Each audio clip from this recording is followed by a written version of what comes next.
سلام شد. سلام، صبح بخیر. چه خبره؟ چه مرگی توی بادی همین سر صدا رو انداختی؟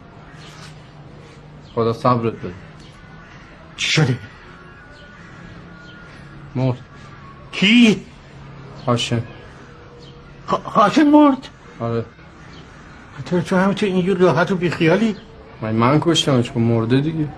من تلفن بزنم. ای بابا اون که چیزیش نبود که. البته حسش دادی دیگه. گفتی نهتون میخوام اونم یهو اعصابش خود شد مرد. بی خودی گردن من انداز. چطور یهو همینطور بیخبر؟ اتفاقا 2-3 بار تلفن خونتون رو گرفت که بگه میخوام بمیرم، ولی مثل که تلفن بر نمیداشت. سلام. قربان شما. ما هم خوبیم شکر خدا. سلامتی. هاشم مرده. بله دیگه. خود شما خودتون ناراحت نکنین. مرد دیگه.